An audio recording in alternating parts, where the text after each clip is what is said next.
ही जी इमारत तुम्ही पाहता धर्माला तुम्ही सांचीमध्ये जे होतात बाबासाहेब आंबेडकर सांचीला गेलेले होते धर्मांतराच्या आधीच्या काळात सांचीचा स्तूप पाहिल्यानंतर धर्मांतरानंतर बाबासाहेब आंबेडकरांनी धर्मांतराची जी टीम होती ते जे कार्यकर्ते होते त्या कार्यकर्त्यांना असं म्हणजे ठासून सांगितलं होतं की या ठिकाणी जर एखादं स्मारक तयार केलं गेलं तर ते सांचीच्या स्तूपासारखं असलं पाहिजे. दीक्षाभूमीचा आकार हा जो आहे ना हा आकार कोणा एखाद्या इंजिनियरच्या गवईदाराच्या डोक्यातली कल्पना नाही. याचा एक पुरावा दिसतो आपल्याला. काही कॅलेंडरवर तुम्हाला फोटो मिळतात.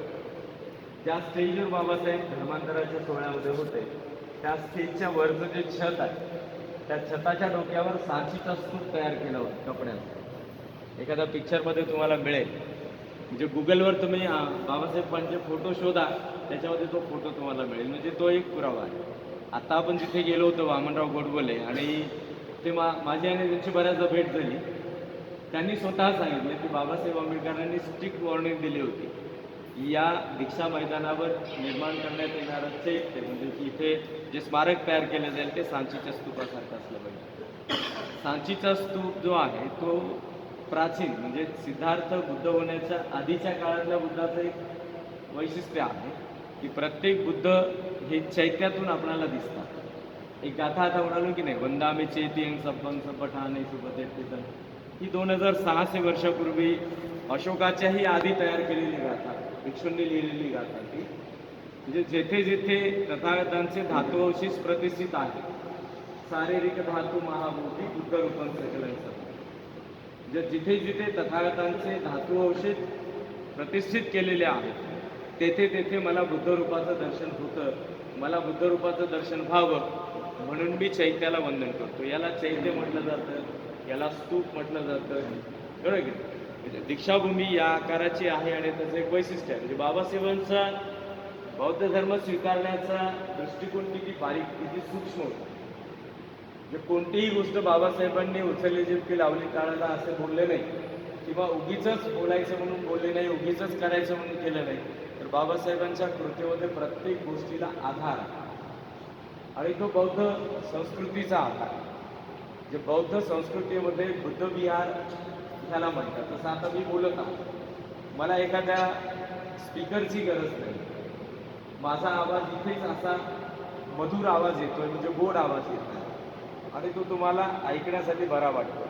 एक वैशिष्ट्य स्तूपाचं हे असतं. दुसरं एक महत्त्वाचं वैशिष्ट्य असतं की स्तूपाच्या गाभाऱ्यामध्ये बुद्धमूर्ती ठेवलेली असते जिथे आपण पूजास्थान म्हणतो.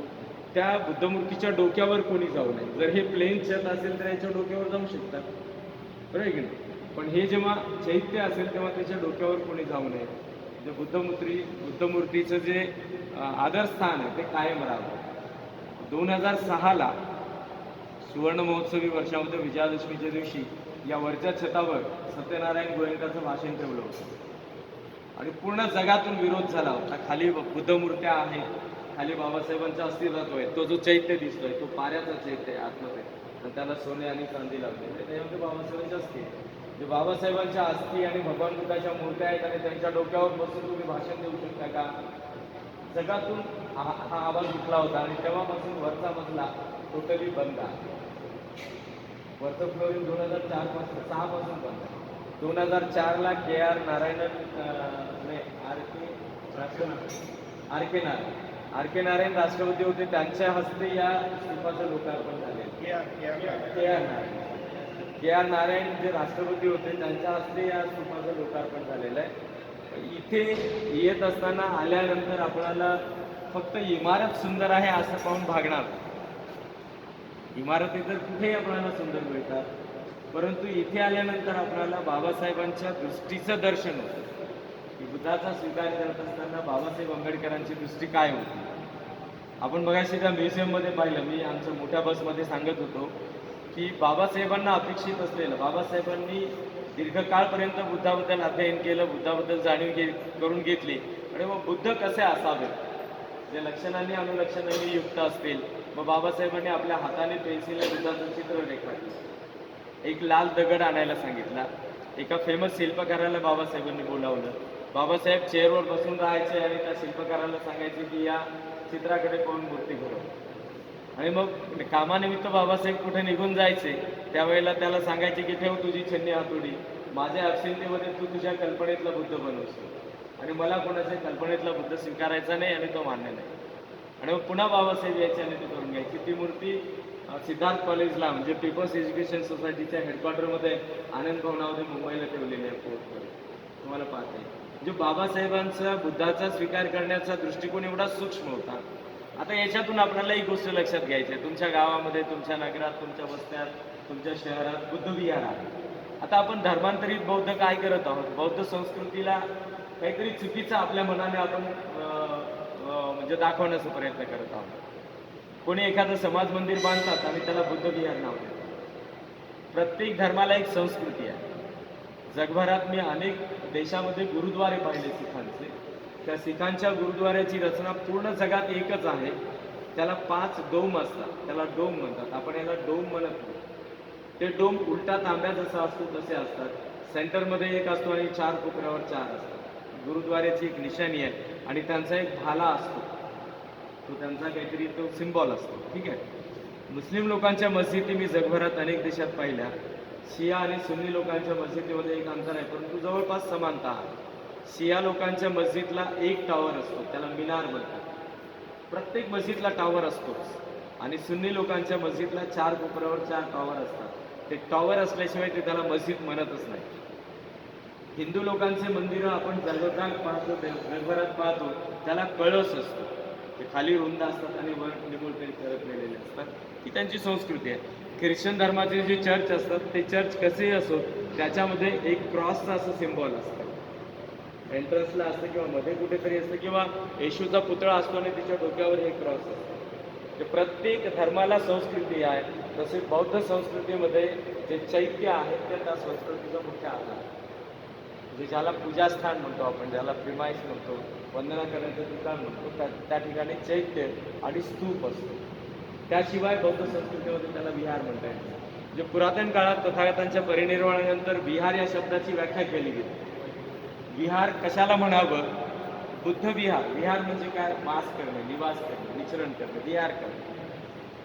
जिथे बुद्धाचे निवास आहे म्हणजे बुद्धत्वाचा वास आहे. बुद्ध काय आता शरीराने जिवंत नाही. जिथे बुद्धाचा वास आहे, बुद्धाचे विहार आहे, बुद्धत्वाचे गुण आहेत, त्याला बुद्ध विहार म्हणतात. मग त्या प्रेमायसिसमध्ये काय असावं? एक बुद्धाची मूर्ती असावी, एक इमारत असावी जिथे बसून लोक येऊन बसून पूजा वंदना करतील. त्यामध्ये एक चैत्य असावं, एक महाबोधी वृक्ष असावा आणि एक भिक्खू असावा, भिक्खूंच्यासाठी निवास असावा. असं एन्शियंट पिरियडमध्ये बुद्ध विहाराचं वर्णन केलं गेलं. बाबासाहेब आंबेडकरांनी अलीकडच्या काळामध्ये बुद्ध विहाराची निर्मिती करत असताना असं सांगितलं की प्रत्येक बुद्ध विहारामध्ये ग्रंथालय असावं, जी लायब्ररी असली पाहिजे, ग्रंथालय असलं पाहिजे. म्हणजे आपणाला इथे आल्यानंतर लक्षात येईल की आपण कुठे आहोत. सांचीला गेलात तुम्ही परवाला, तिथे तुम्हाला लक्षात आले की तुमच्या वस्तीतले गावातले जे विहार आहेत कोणाच्या तरी ग्रामसेवकाच्या एखाद्या आमदारा खासदाराच्या फंडातून चौकोनी आकाराचे आपण सभागृह बनवतो आणि त्याला बुद्ध विहार नाव देतो. आणि हे फक्त धर्मांतरित बौद्धच करतात. उत्तर पूर्वी भारतामध्ये अरुणाचल, आसाम, तिकडे पश्चिम बंगाल त्या भागात पारंपरिक बौद्ध आहेत. तिकडे असं एखादं विहार नाही की जो चौकोनी हॉल तयार केला आणि त्याला बुद्ध विहार नाव देतो. म्हणजे ज्याला संस्कृती असं म्हणतात. प्रत्येक धर्माचा आधार संस्कृती असते. संस्कृतीशिवाय धर्म अस्तित्वात राहू शकत नाही. आपल्याला इथे आल्यानंतर हे लक्षात घेतलं पाहिजे. दीक्षाभूमीची इमारत ही अशी आहे, ही अशी का, हे आपल्याला लक्षात घेतलं पाहिजे. आणि ही कल्पना बाबासाहेब आंबेडकरांची आहे. जे आपल्याला इथे आल्यानंतर एक लक्षात घेता आलं की बाबासाहेब आंबेडकरांचा दृष्टिकोन बुद्धाला स्वीकारत असताना किती सूक्ष्म होतो. उगीच बाबासाहेबांनी बौद्ध धर्म स्वीकारायचा म्हणून स्वीकारला ठीक आहे. जे बाबासाहेबांचा बौद्ध धर्माचा बद्दलचा दृष्टिकोन होता. म्हणजे बाबासाहेबांनी जेव्हा धर्मांतराची घोषणा केली की मी नागपुरात अमुक अमुक ठिकाणी अमुक अमुक दिवशी धर्मांतर करणार आहे, जगभरातले पत्रकार आश्चर्यचकित झाले. किंवा हिंदू धर्माचे लोक बाबासाहेबांना नेहमी म्हणायचे तुम्ही आमचा धर्म सोडू नका. ख्रिश्चन धर्माचे लोक बाबासाहेबांना म्हणायचे आमच्या धर्मात जे हवं असेल ते आम्ही तुम्हाला देतो. मुस्लिम धर्माचे लोक, शीख धर्माचे लोक बाबासाहेबांना नेहमी म्हणायचे की या तुम्ही, आम्ही तुम्हाला जे हवं असेल ते देतो. पण जगात असं कोणी ऐकलं नव्हतं की बौद्ध धर्माच्या कोणीतरी प्रतिनिधींनी बाबासाहेबांना बौद्ध धर्माचा स्वीकार करण्याचं निमंत्रण दिलं. व पत्रकारांनी बाबासाहेबांना प्रश्न केला की बुवा तुम्हाला हिंदू धर्माच्या लोकांनी धर्म सोडू नका म्हणून विनंत्या केल्या, ख्रिश्चन धर्माच्या, शीख धर्माच्या, मुस्लिम धर्माच्या लोकांनी तुम्हाला विनंत्या केल्या की आमच्या धर्माचा स्वीकार करा, जे आम्हाला ते देतो, पण बौद्ध धर्माने तुम्हाला कधी, बौद्ध धर्मीयांनी कधी निमंत्रित केलं नाही आणि तरी तुम्ही बौद्ध धर्माचा स्वीकार करत आहात. तर बाबासाहेब आंबेडकर असं सांगतात की बुद्धाचा धम्म हा कार्यकारण सिद्धांतावर आधारित असल्यामुळे मला तो आवडतो आणि म्हणून तो मी मान्य करतो. बुद्धाच्या धम्मामध्ये कार्यकारण सिद्धांत आहे आणि तिथेही कुठेही कर्मकांड नाही, तेथे कुठेही कल्पनेला वाव नाही, तेथे कुठेही कोणीही कोणत्याही मनाने कोणत्या तत्त्वज्ञानाला आधार देऊ शकत नाही. बुद्धाचे तत्त्वज्ञान हे अधोरेखित आहे आणि बुद्धाचे तत्त्वज्ञान अनित्य, दुःखाने, अनात्म या सिद्धांतावर आधारित आहे आणि म्हणून मला बुद्धाचा धर्म आवडतो, म्हणून मी बुद्धाच्या धर्माचा स्वीकार करतो. पत्रकार त्यावेळेला गप्प बसले. म्हणजे पुन्हा पुन्हा मी लक्षात आणून देत आहे की बाबासाहेबांचा दृष्टिकोन किती सूक्ष्म होता. इथे आल्यानंतर आपणाला आता एक संकल्प करायचा, आपण इथे आलो पाहिजे. आपण इथे का आलो पाहिजे? आल्यानंतर आपल्याला एक संकल्प केला पाहिजे, आपण स्ट्रॉंग डिटरमाइन केलं पाहिजे की यापुढे माझ्या उर्वरित आयुष्यात बाबासाहेब आंबेडकरांच्या त्यागाला मी माझ्या जीवनातून कुठून जाऊ देणार नाही. की बाबासाहेबांनी जो त्याग केला, जो संघर्ष केला, हे सगळं करत असताना त्याचं वर्णन आपण काय करू शकतो आहे की नाही? आणि मग आपण भूतकाळामध्ये धर्मांतरानंतर आपल्या कळत्या वयापासून भूतकाळात बौद्ध धम्माचं अनुसरण करत असताना आपण कसं करत आहोत याचा आपण स्वतःच्या ठिकाणी परीक्षण करू. इथून गेल्यानंतर इथे असताना आता दृढ निश्चय करू आपण की यानंतर मात्र मी माझी बांधिलकी असेल की बौद्ध धम्माशिवाय दुसरं कोणतेही पाऊल मी उचलणार नाही, कोणतंही कृत्य करणार नाही, कर्मकांड करणार नाही, अंधविश्वास बाळगणार नाही किंवा कोणत्याही प्रकारे काल्पनिक शक्तीवर विश्वास ठेवणार नाही. तर या ठिकाणी येऊन आपण ही भेट देत आहोत, इथे दर्शन करत आहोत. तर बाबासाहेब आंबेडकरांच्या व्यक्तिमत्वाचं दर्शन आपल्याला, तो बाबासाहेबांचा धातुअवशेषावर निर्माण केलेला कलश पाहिल्याने आपल्याला बाबासाहेबांचं दर्शन होणार, चित्र पाहिल्याने, पुतळे पाहिल्याने बाबासाहेबांचं दर्शन होणार नाही. बाबासाहेब आंबेडकर जे जगले त्या जगण्याचं जर आपण चिंतन केलं आणि आपल्या जगण्याची जर आपण स्वतः तुलना केली की मी कुठे आहे, तर बाबासाहेब आपल्याला दिसतो की बाबासाहेब काय. मी मग अशी सांगत होतो की आपण म्युझियममध्ये गेलो, म्युझियममध्ये बाबासाहेबांचे कोट आपण पाहिले, बाबासाहेबांचे सॉक्स पाहिले, बाबासाहेबांच्या वस्तू आपण पाहिल्या थोडक्यात, ठीक आहे. बाबासाहेब आंबेडकरांचा तो काळ किती प्रतिकूल परिस्थितीचा होता, केवढी प्रतिकूल परिस्थिती होती, पण तेवढ्या प्रतिकूल परिस्थितीमध्ये बाबासाहेब आंबेडकरांचं राहणीमान कसं होतं. बाबासाहेब आंबेडकर अयाशी करण्यासाठी त्या पद्धतीने राहत होते, पण बाबासाहेब आंबेडकरांना प्रतिगामी शक्तीच्या तोंडावर मारायची होती. त्याचं एक उदाहरण, गांधीची आणि बाबासाहेबांची एकदा भेट झाली. त्यावेळेला गांधी बाबासाहेबांना म्हणाले होते की आंबेडकर, अस्पृश्यांचा उद्धार मीच करू शकतो, तुम्ही नाही करू शकतो. आणि मग गांधी म्हणाले की बा अस्पृश्य लोकांना अंगावर कपडे मिळत नाही, त्यांना कपडे मिळत नाहीत म्हणून मी कपडे वापरत नाही आणि तुमच्या समाजाला कपडे मिळत नाहीत आणि तुम्ही पोटासुटात राहता. तर बाबासाहेब गांधीला उत्तर देताना म्हणतात की मिस्टर गांधी, मला माझ्या समाजाला भविष्यात उघडं नागडं पाहायचं नाही, माझ्यासारखं त्यांनी पोटासुटात वागावं. त्या प्रतिकूल परिस्थितीमध्ये बाबासाहेब आंबेडकर कसे वागतात. आज बाबासाहेब आंबेडकरांचा तो आदर्श आपल्याला आपल्या कुटुंबात रुजवला पाहिजे, तुमच्या लेकरा बाळांच्यामध्ये तुम्हाला ते रुजवलं पाहिजे, मुलाबाळांना तुम्हाला हे लक्षात आणून दिलं पाहिजे की बाबासाहेब आंबेडकर नावाचं व्यक्तिमत्व काय आहे. म्हणजे हे सगळं दर्शन आपल्याला घडतं आणि त्या म्युझियममध्ये तर आपल्याला ते पाहायला मिळालं की तेव्हा आपल्या म्हणजे बाबासाहेब ज्या कुटुंबाच्या जाती जन्माला आले, ज्या समाजात जन्माला आले, त्या समाजातल्या लोकांना अंगभर कपडे वापरण्याचे अधिकार नव्हते आणि बाबासाहेब आंबेडकरांच्याकडे शेकडो कोट होते, एकापेक्षा एक. बरं मग आता बाबासाहेब आंबेडकरांच्याकडे पाहिल्याच्या नंतर आपणाला या सगळ्या गोष्टी, एक दृष्टी आपल्यामध्ये निर्माण करायची. आपण इथे येण्याचा उद्देश तोच होता. म्हणजे हा जो टूर सद्धम्म प्रतिष्ठानचा इथे काढण्यात आलेला होता, किंवा याच्यापूर्वी तुम्ही दीक्षाभूमीला अनेकदा आले असाल, पण कदाचित तुम्हाला हे ठाऊक नसावंच माझ्या मते की दीक्षाभूमीचा आकार असा का, जो मी तुम्हाला पहिल्यांदा सांगितलं, बरं आहे की नाही. म्हणजे आपणाला काही प्रेरणा इथून घ्यायच्या, इथे येण्याचा उद्देश आपला मात्र हा असला पाहिजे. मग आपल्याला आता शोधायचं आहे, आपल्या भूतकाळाकडे आपण वळूया थोडंसं. बुद्धाच्या धम्माचाच स्वीकार बाबासाहेबांनी केला. याच दीक्षा मैदानात धर्मांतराच्या दिवशी बाबासाहेब आंबेडकरांनी 22 प्रतिज्ञा फक्त दिल्या, भाषण दिलं. जे बाबासाहेब आंबेडकरांना महत्त्वाचं काय वाटलं, तर ज्या उणिवा आपल्यामध्ये आहेत त्या उणिवा दूर करा आणि जे आपल्याला संकलित करायचं आहे, जे आपल्याला ग्रहण करायचं आहे ते आपण ग्रहण करा. 22 प्रतिज्ञांचा दुहेरी स्वरूपामध्ये अर्थ आपल्याला पाहता येतो. ज्या सुरुवातीच्या नकारात्मक असलेल्या प्रतिज्ञा आहेत त्या सोडून द्या आणि ज्या सकारात्मक आहेत त्या स्वीकार करा. यासाठी बाबासाहेबांचा दृष्टिकोन बुद्धाच्या दृष्टिकोनाशी किती मिळता जुळता आहे, तुलना आपण करू शकत नाही. बुद्धच आहे. म्हणजे बुद्धाच्या बद्दल बाबासाहेब आंबेडकरांची भावना काय होती, याच नागपुरामध्ये ज्या श्याम हॉटेलमध्ये धर्मांतराच्या आदल्या दिवशी बाबासाहेब आंबेडकर थांबले होते, चंद्रमणी वास्तव्य भिक्षू बाबासाहेब आंबेडकरांनी 13 ऑक्टोबरला विजयादशमीच्या आदल्या दिवशी भिक्षू संघाला एकत्र बसून परित्राण पाठ केलं होतं आणि अष्टशील उपवास धारण केलं होतं. अष्टशील घेऊन बाबासाहेबांनी परित्राण पाठ भिक्षूंना करायला लावला आणि परित्राण पाठ झाला. त्यावेळेला चंद्रमणी महास्तवी भिक्षू बाबासाहेबांना म्हणाले होते की बाबासाहेब, मी तुम्हाला दीक्षा देत आहे, मला असं वाटत आहे मी बुद्धाला दीक्षा देत आहे की का. मोठ्या विनम्रतेने बाबासाहेब म्हणाले की भंते तुम्ही असं म्हणू नका, बुद्धाचं ज्ञान केवढं महान. एखाद्या विशाल वृक्षाला असलेल्या असंख्य पानातील एका पानाचा छोटासा अंश माझ्या हाती लागला तर मी मला धन्य समजेल. म्हणजे उपमा काय दिली बाबासाहेबांनी बघा, एका विशाल वृक्षाच्या असंख्य पानातील एका पानाचा एक छोटा अंश ज्ञानाच्या रूपात माझ्या हाती लागला तर मी स्वतःला धन्य समजेल. तेव्हा बाबासाहेबांची आणि बुद्धाची आपण तुलना करू शकत नाही. परंतु बाबासाहेब आंबेडकरांचे जे काही तत्वज्ञान सिद्धांत बाबासाहेबांनी मांडले किंवा जे कार्य बाबासाहेबांनी केले ते भगवंताच्या सिद्धांताशी कसे मिळते जुळते आहेत, भगवान बुद्धांनी सांगितलेल्या धम्माशी कसे मिळते जुळते आहेत. भगवान बुद्धांनी सांगितलं की प्राणी हत्या करू नका, फक्त करू नका असं म्हणून भगवान बुद्धांनी सोडून दिलं. म्हणजे तुम्ही असं करू नका असं म्हणून सोडून दिलं असतं तर तुम्ही भुजकाळात पडला असतात, पावसाळ्यात असतात, गोंधळात पडला असतात. मग करू नका तर काय करावं, हे करू नका, ते करू नका, ते करू नका, हे करू नका, मग करावं काय, बरोबर की. भगवान बुद्धांनी सांगितलं प्राण्यांची हत्या करू नका, प्राण्यांवर मैत्री करा. म्हणजे भगवान बुद्धांनी जर सांगितलं की तुम्ही हे करू नका तर भगवान बुद्धांनी सांगितलं तुम्ही हे करा. अगदी बाबासाहेब आंबेडकरांच्या बाबतीमध्ये आपल्याला त्या 22 प्रतिज्ञांच्या मध्ये बुद्धाची ओळख दिसून येते. म्हणजे साम्य म्हणता येईल, त्याला तुलना करता येणार नाही.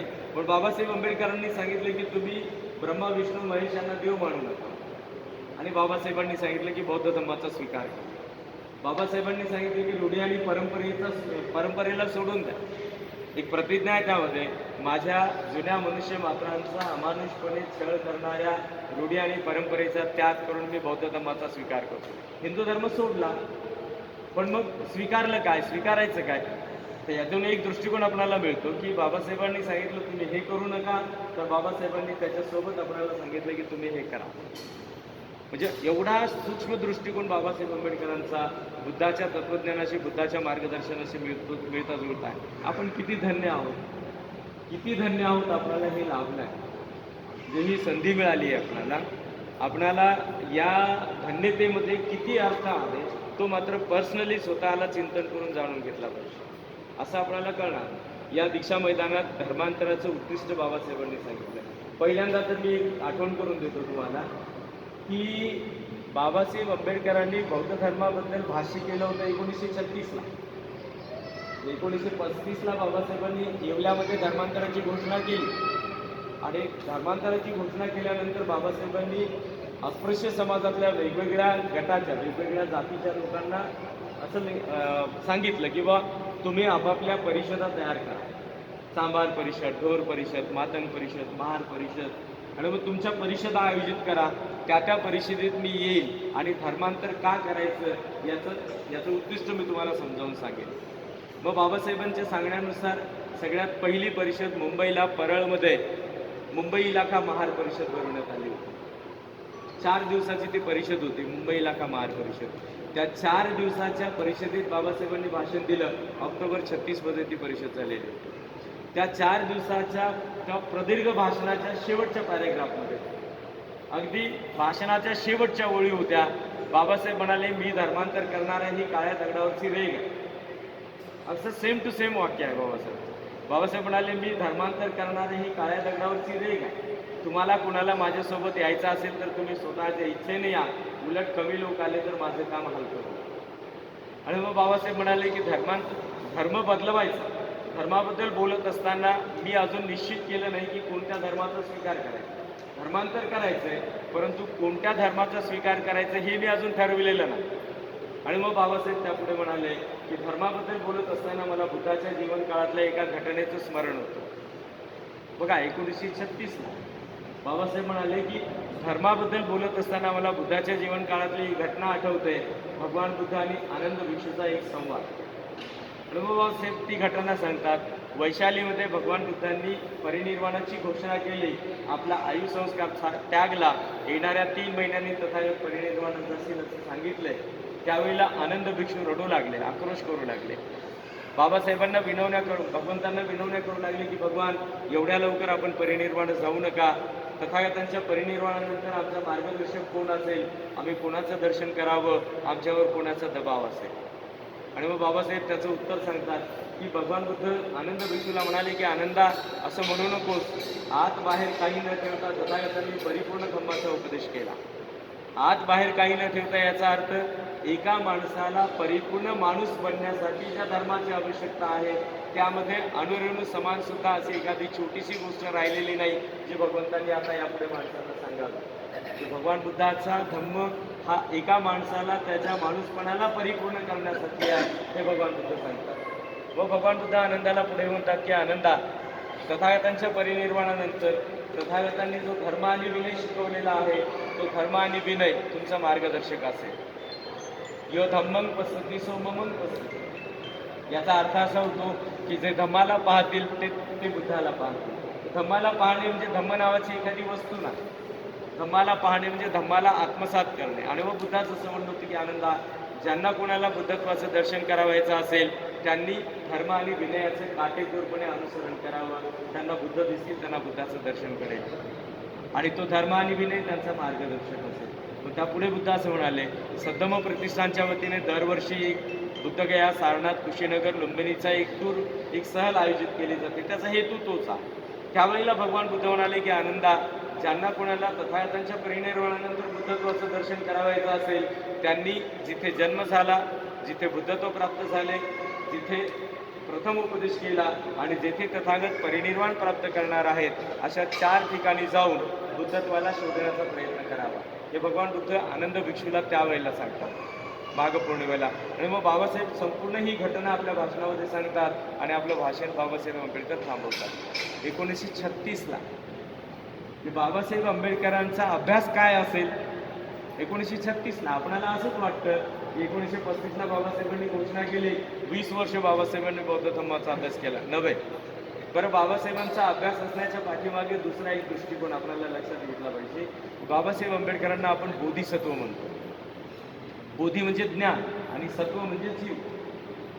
ज्ञानयुक्त असलेला जीव त्याला बोधिसत्व असं म्हणतात. ज्ञानाने परिपूर्ण असलेला जीव त्याला बोधिसत्व म्हणतात. मग बोधिसत्व अवस्था, बोधिसत्व ही पदवी नाही, बोधिसत्व एक अवस्था आहे आणि ती अवस्था बाबासाहेब आंबेडकरांच्या मध्ये, बाबासाहेबांच्या कर्तृत्वामध्ये, बाबासाहेबांच्या चरितार्थामध्ये आपल्याला ती पाहायची मिळते. बुद्ध सांगतात त्याप्रमाणे. म्हणून बाबासाहेब आंबेडकरांनी बौद्ध धम्माचा अभ्यास केला ही गोष्ट जरी आपल्याला अशी दिसत असेल तरी जन्मजात बाबासाहेब आंबेडकरांच्या मध्ये बुद्धत्वाचे ज्ञान होते. बुद्धत्वाचे ज्ञान बाबासाहेबांनी परिपूर्ण उजागर केले नाही ते बुद्ध होऊ शकले नाही. पण बोधिसत्व ही बुद्धत्वाची प्रथम पायरी आहे. जे बोधिसत्व आपली चर्या परिपूर्ण करतो आणि तो बुद्धत्वाला प्राप्त करतो. मी ढोबळ भाषेत संक्षेपात सांगत आहे. म्हणजे थोडक्यात मला असं म्हणायचं होतं की बाबासाहेब आंबेडकर एवढे महान आहेत की कोणत्याही अँगलने बाबासाहेबांचा जर आपण विचार करतो किंवा बाबासाहेबांच्याकडे आपण पाहतो तर आपणाला आपल्यामध्ये ती धन्यता लक्षात यावी की मी बाबासाहेबांचा अनुयायी आहे. अनुयायी या शब्दाचा अर्थ होतो अनुसरण करणारे. ते मला बाबासाहेब आंबेडकरांचं अनुसरण केलं पाहिजे. मी पर्सनली माझ्याबद्दल भिक्षू विनय बोधीप्रिय मी माझ्याबद्दल असं सांगतो की मला जेव्हा जेव्हा असं लक्षात येतं तेव्हा मी असं मानतो की बाबासाहेब माझ्यासाठी झिजले. जगासाठी झिजले की नाही ते जगाने ठरवावं, पण मला लक्षात येतं की बाबासाहेब माझ्यासाठी झिजले. जेव्हा विमानात बसतो तेव्हा मला लक्षात येतं की बाबासाहेब माझ्यासाठी बैलगाडीतून उतरले. त्या गोष्टीची ईर्ष्या घेऊन बाबासाहेबांनी मला विमानात बसण्याचा अधिकार दिला. अंगावर अंगभर कपडे मिळतात तेव्हा मी असा विचार करतो की बाबासाहेब जे झिजले, बाबासाहेबांनी जो त्याग केला तो माझ्यासाठी केला, त्याचा आउटपुट मला मिळाला. आता कोणाला किती मिळालं हे पर्सनली आपण प्रत्येकाने आपल्या स्वतःबद्दल चिंतन करून आपणाला स्वतःला ते ठरवायचे की मला हे जे मिळालंय ते बाबासाहेब झिजले म्हणून. बाबासाहेब झिजले म्हणून मला हे सर्व मिळत आहे. मी आज इथे आलिशान खुर्चीवर बसतो आहे, मी एवढ्या बसमध्ये फिरतो आहे, हे जे काही जगणं मिळत आहे हे फक्त आणि फक्त बाबासाहेबांनी केलेला संघर्ष, बाबासाहेबांचा त्याग. बाबासाहेबांना किती वेळा बाबासाहेबांच्यावरती हमले झाले आणि बाबासाहेब आंबेडकरांच्यामुळे आपल्याला जर ही संधी मिळते तर याच भूमीमध्ये बाबासाहेबांनी नव्याने आपल्याला, या देशाला, या जगाला बौद्ध धर्माच्या क्रांतीमध्ये एक फार मोठा एक सिद्धांत आपल्याला दिला आणि फार एक मोठी ओळख या जगामध्ये आपली करून दिली. जर धर्मांतर नसतं तर मी आज कुठे राहिलो असतो मला त्याची कल्पना देखील करवत नाही आणि मी ती कल्पना करूही शकत नाही. ते कल्पनेच्या पलीकडचं असतं. पण धर्मांतरामध्ये मी बौद्ध धर्माचा स्वीकार केला, माझ्या पूर्वजांनी स्वीकार केला, माझ्या मातापित्यांनी मला बौद्ध धर्माचा संस्कार दिला, मी त्याचे अनुसरण करण्याचा प्रयत्न कराय. जगातल्या प्रत्येक माणसाशी माझा परिचय आहे आणि स्वाभिमानाने जगातल्या लोकांच्या सोबत एक बौद्ध अनुयायी म्हणून मी वावरण्याचा प्रयत्न करतो. म्हणजे तो अधिकार मला मिळतो डॉक्टर बाबासाहेब आंबेडकरांच्या त्यागामुळे, डॉक्टर बाबासाहेब आंबेडकरांच्या संघर्षामुळे आणि स्वतःचा जीव जोखमीत घालून बाबासाहेबांनी मला अधिकार दिला होता. ही कृतज्ञता इथे आल्यानंतर आपल्याला जाणवली पाहिजे. त्यासाठी या स्तूपाला, या दीक्षाभूमीला आपण भेट देण्यासाठी आलो. आपण सर्वांनी याबद्दल चिंतन करायचे आणि भविष्यामध्ये आपण जे जगणार आहोत त्या जगण्यामध्ये काय बदल करता येईल. म्हणजे भूतकाळात आपल्या जगण्यामध्ये बाबासाहेबांच्या दृष्टिकोनातून काही उणिवा आहेत का, त्या जर आपल्या हाती लागल्या तर आपण त्या सोडल्या पाहिजे आणि तो निश्चय करण्याचं हे एक पवित्र ठिकाण आहे असं पण मानलं जातं. त्यासाठी आपण इथे आलो आहोत. सर्वांनी साधू त्रिवार वंदन करा सर्वांनी.